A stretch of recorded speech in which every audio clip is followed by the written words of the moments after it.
This is Democracy Now!, democracynow.org. I'm Amy Goodman with Nermeen Sheikh. We turn now to the UK, where the criminalization of Palestine-related activism is on the rise. On Monday, a British Court of Appeals upheld the government's ban on Palestine Action as a terrorist group over causing, quote, serious damage to property. Palestine Action has carried out direct action protests at Israeli-linked military and industrial sites in the UK since it was formed in 2020. Last week, a judge sentenced 4 Palestine Action activists as terrorists for their involvement in a protest at a factory owned by Elbit Systems, Israel's largest weapons manufacturer.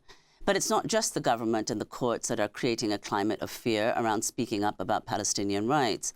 The latest high-profile target of right-wing media outlets is British photographer and activist Misan Harriman, an outspoken advocate of Palestinian rights who's now being accused of promoting anti-Semitism. Harriman has over 500,000 followers on social media. His photographs of Black Lives Matter movement went viral, and he became the first black photographer to shoot the cover of British Vogue. He's also extensively documented pro-Palestine rallies in the UK, highlighting examples of Jewish solidarity. Over 100,000 people have submitted complaints to the UK's Independent Press Standards Organisation following what many call a dishonest smear campaign against Harriman. An open letter in his support, signed by over 250 celebrity actors, artists, activists, writers, and lawmakers, claims the accusations against him are entirely without foundation or fact. Former Israeli negotiator Daniel Levy described the campaign as, quote, a preposterous ad hominem attack, spuriously attempting to cast an anti-racist British cultural icon as an enemy of the Jews. Daniel Levy was a former peace negotiator under 2 Israeli prime ministers. Well, there's a new documentary about Misan Harriman, about the importance of protest and taking a political stand as an artist, directed by the Nigerian British filmmaker Andy Mundy Castle. It's called Shoot the People. This is a teaser for the film.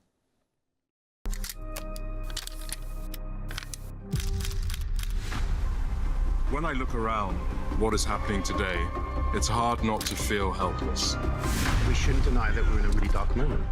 I think the revolution should be televised. I think the revolution should always be documented. My work is observing the human condition and making art that has purpose. The images will be here forever, bringing people together to do something bigger than themselves. That's the power of art, to say another world is possible, and we have the power to change things. For more, we're joined here in our New York studio by Misan Harriman. He's also an Oscar-nominated filmmaker, a global ambassador for Save the Children UK, and the board chair of London's largest cultural centre, the South Bank Centre. Shoot the People has just opened in New York, and Toronto this week, is distributed by Watermelon Pictures. Misan Harriman, welcome to Democracy Now! It's great to have you in studio. I know you'll be having a Q&A at the Angelica tonight with Elliot Page. Yes. Before we go into the film and your incredible work over the years, can you talk about this repression of pro-Palestine activists, Jewish, Muslim, atheist, whoever they are, and your pictures of people are magnificent, the criminalizing, especially, of Palestine Action? Yes, I mean, you've seen the recent, Court of Appeal news, Palestine Action. And what's the first thing to say is extraordinary that the jury of the case did not realize that they would, be terrorism charges when they were deciding what their verdict would be. And I think that's the big story in all of this, is how can a jury decide what is doing without knowing what the charges will be. Explain exactly what you mean, because for a global audience, I don't think there is as much, just having flown in from the UK and Ireland yesterday, knowledge of Palestine Action and how the British government has categorized them. Yes. So there have been appeals, but the most important point at this stage of Palestine Action in the court case is that a jury of our peers decided the verdict without knowing what the final charge would be. And that is an extraordinary thing in any democracy in any part of the world. And I hope there'll be an appeal so that this can be retried. We will see. But I've never heard, and many scholars have spoken about this, of a jury deciding what a verdict will be, and then the actual verdict has a different charge to what the jury was made to believe, and that's an extraordinary thing. I think with Palestine Action, as a photographer, I have seen rabbis, imams, grandmothers, blind men and women, veterans be arrested, and I do not believe that a 90-year-old great-grandmother is a clear and present danger to any nuclear-powered nation state. And we've got to a place where this is happening in plain sight for all of us to see, which is why so many people are incensed by the amount of arrests and the amount that is costing the state, because it costs money to try people and arrest people en masse. And I don't think the support for Palestine Action is going to go away because it's been prescribed in this way. Absolutely. Well, let's go to the documentary now, Shoot the People. This is a clip from right after you attended the Oscars in Los Angeles in 2024, where your short film, The After, was nominated for an Oscar in the Best Live-Action Short Film category. As you're driving to the ceremony, you pass multiple Palestine protests, and the walk on the red carpet is edited in a powerful way with footage of bombs over Gaza. In this clip, you reflect on the question of fame and the responsibility it brings to speak out. I think we live in an age now where it's all too easy to have all this power and influence, but literally stand for nothing. The veneer of what I thought the world was supposed to be has clearly come off, and I'm seeing how much needs to be changed.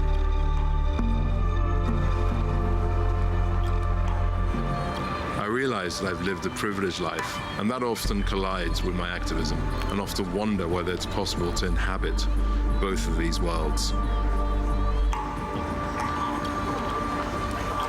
I could be, jumping from one film and fashion party to the other.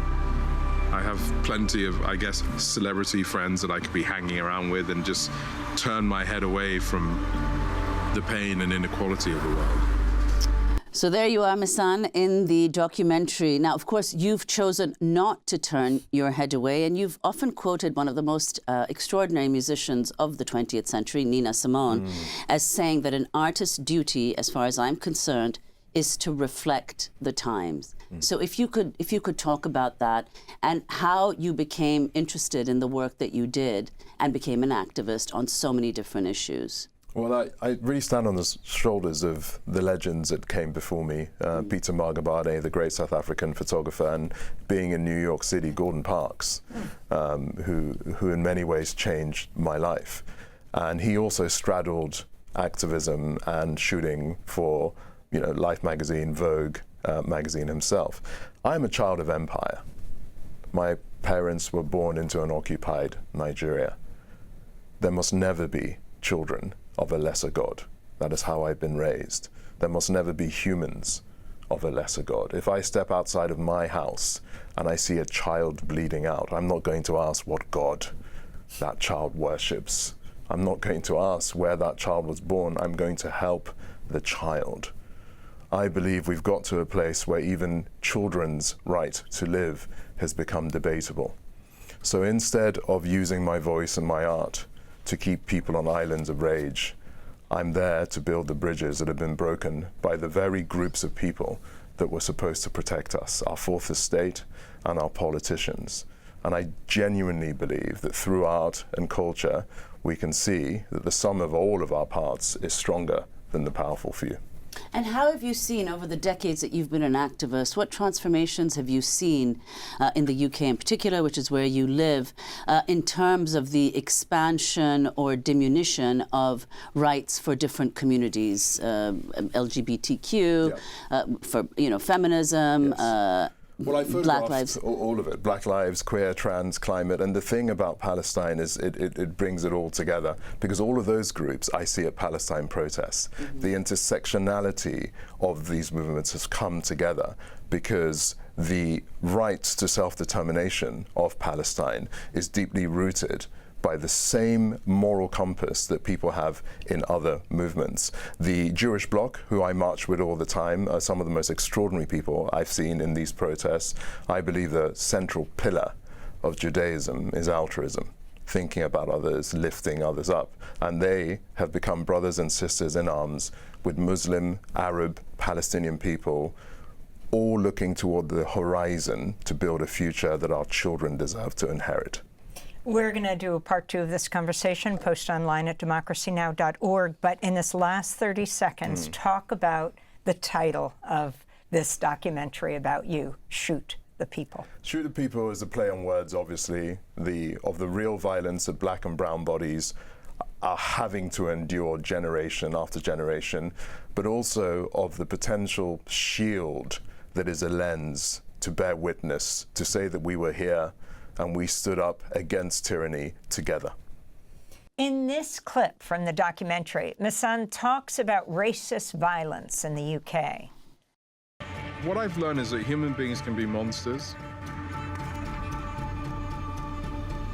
Much scarier than the monsters that were supposed to be under your bed. We are capable of, I think, even frightening the devil. I've learned that, I've seen it.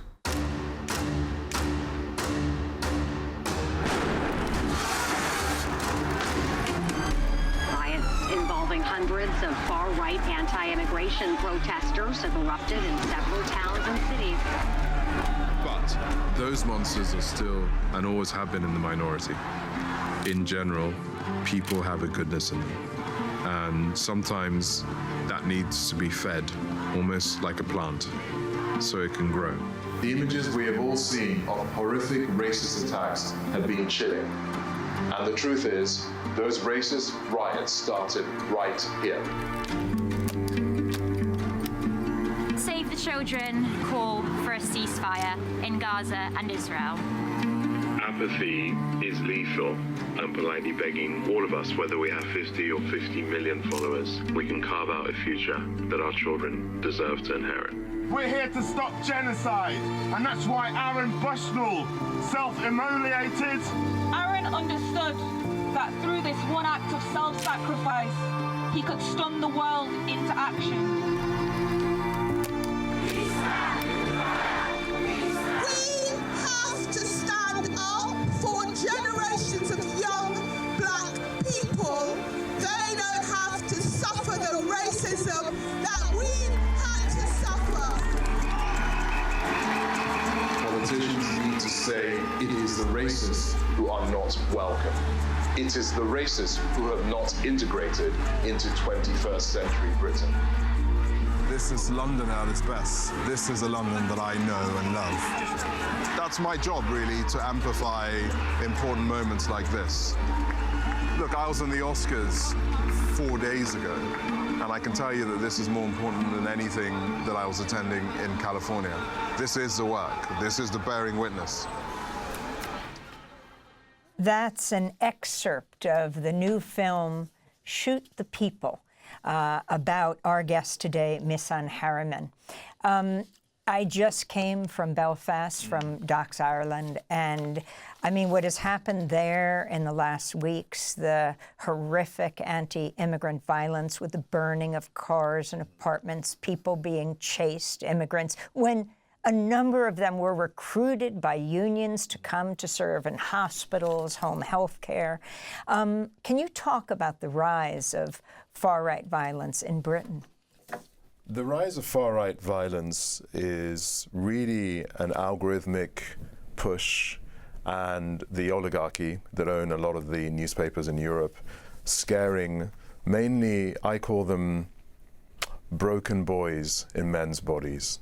Men that have valid reasons why industry have left their towns, why there's, bad healthcare, unemployment, but they look for the answers in the wrong places from men of privilege who are coming in yachts pointing at the broken brown and black bodies that have run away from the worst folly of man to find a new life. And also we need to look at the colonial aspect of it. I love that phrase, you know, we are here because you were there. And, you know, what I love about Belfast and Glasgow and Brighton recently is that there has been anti-fascist protests that have far outnumbered these broken boys in men's bodies. There are way more people that believe in community than the division that our newspapers and our algorithms are telling us, including Elon Musk. I mean, Elon Musk retweeting people like Tommy Robinson and explain who he is to a global audience. I wanted to give a very quick example of how bad it's got in England. My children are mixed race. They have curly hair. Thank God I wasn't there on the day, but my wife was in a children's playground, and a white man, elderly white man, walks up to my wife and goes, "Oh, those two little girls are beautiful." And my wife was like, "Yeah," because their hair, it's lovely. And my wife was like, "Thank you." And then he takes one step closer to her, and he says, "If I could turn them upside down, I would use them as a broom." Broad daylight to my children in an affluent part of the south of England.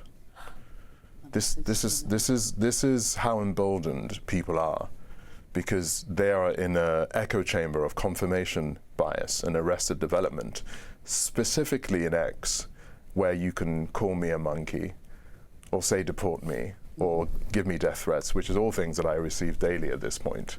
And you have other people that say yes. And it's a combination of bots and human beings that normalize this.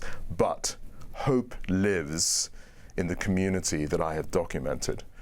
I have documented former fascists, men, part of the patriarchy that I complain about, who still have their tattoos, that have gone on a journey of unlearning and realize that they were told to be afraid of somebody that looks different to them, that loves differently to them.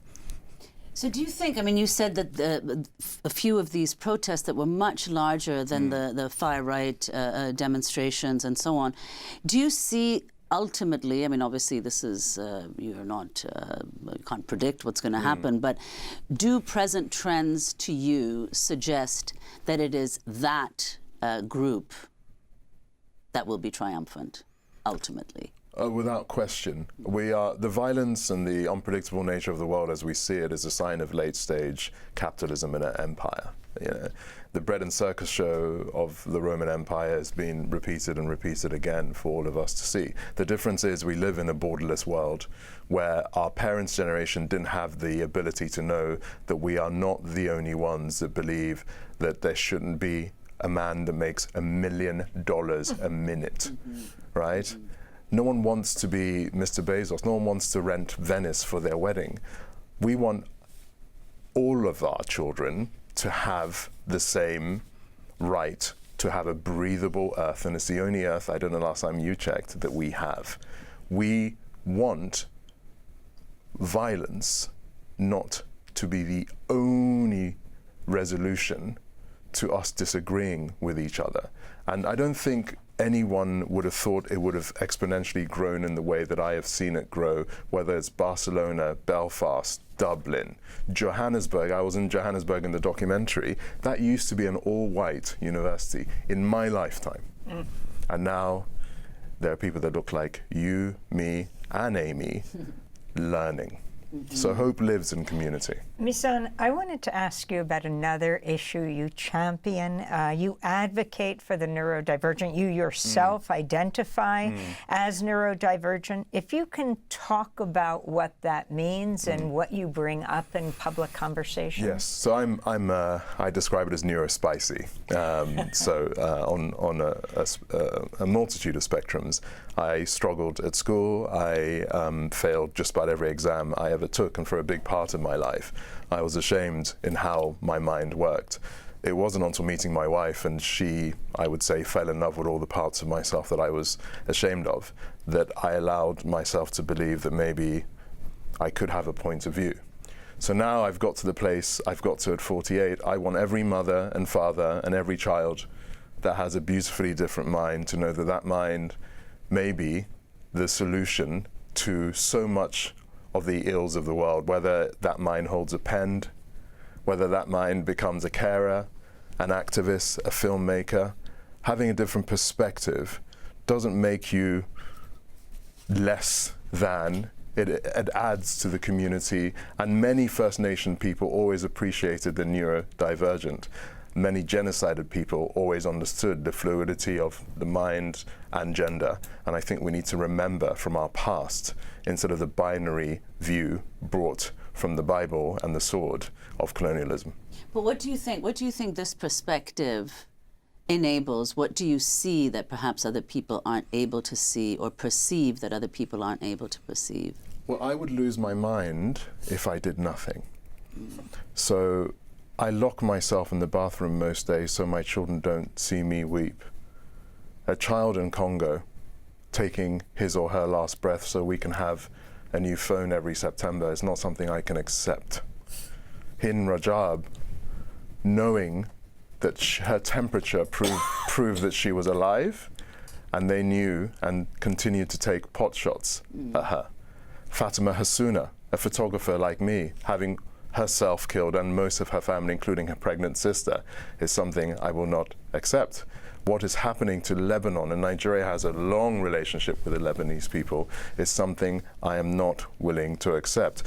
It is the same kernel of saying, I want everyone to be treated equally, that I believe doesn't matter if you're left-leaning, right-leaning, center, you as a human being have to ask yourself, are you comfortable with the primal rage of man being the only answer to what we do? We're moving into Juneteenth, which is a very new federal holiday in the United States, when enslaved people in Texas learned 2 years after the Emancipation Proclamation that they were free. You have covered the Black Lives Movement for years. Talk about your images, taking pictures, and also the zone you move into. I mean, the film shows it so beautifully, shooting the people, as you pick up that camera and frame people. I just take a deep breath, because my respect for the African American community in particular, the resilience and the fortitude of this specific group of people, I don't think is understood. And in Juneteenth, it needs to be understood. They used to dig divots in the ground so the pregnant slaves could have their bellies in the divot so the back could lay flat for the whip to crack. George Stinney Jr., George Stinney, the youngest human being to ever get the electric chair, was so small that he had to sit on a Bible so they could electrocute him. So as we celebrate the Knicks, a predominantly black team, we need to understand it is a miracle that the African American experience is where it's at. There's work to do. But, you know, on George Floyd's memory, he was lying in his own piss, asking for his mama, as the men who vanquished him had their knees on his neck, and he was still calling them sir. So, as an African man from the outside watching and learning and reading everything from the work of Langston Hughes to the imagery of Gordon Parks, Juneteenth is a reminder of the fortitude, resilience, and the more than matter. Black lives matter, but they are worthy, they are needed, and they are loved. That's what Juneteenth means to me. You said Gordon Parks changed your life. Oh my God. His work photographing the Fontanelli family for Life magazine showed me what poverty could be unfiltered. His civil rights work, and of course he's a filmmaker as well. He made Shaft. And I think of the opportunities that he didn't even have that I now do. And I have to make sure that my camera is a sword and shield for those that do not have a voice. What did it mean for you to be on the cover of British Vogue, your photograph, the first black photographer? It took 104 years. And I think, you know, that's a testament to Edward Enninful being a black editor-in-chief. So he understood that, you know, someone from a different lived experience can also do the work. But it asks the question, how on earth did it take 104 years? Because black men and women have been holding the camera for as long as a camera has existed. And it's a reminder of looking further afield. And if there is a merit-based human that has the ability, that looks differently to you, but you know he or she can do the job, then for God's sake, give them a shot. Misan Harriman, we thank you so much for joining us in studio. Nigerian British photographer, social activist, Oscar-nominated filmmaker, the board chair of London's biggest arts centre, the South Bank Centre. A new documentary about him has opened in New York and Toronto. It's called Shoot the People. To see part one of our discussion, go to democracynow.org. I'm Amy Goodman with Nermeen Sheikh. Thanks for watching Democracy Now! On YouTube. Subscribe to the channel and turn on notifications to make sure you never miss a video. And for more of our audience-supported journalism, go to democracynow.org, where you can download our news app, sign up for our newsletter, subscribe to the daily podcast, and so much more.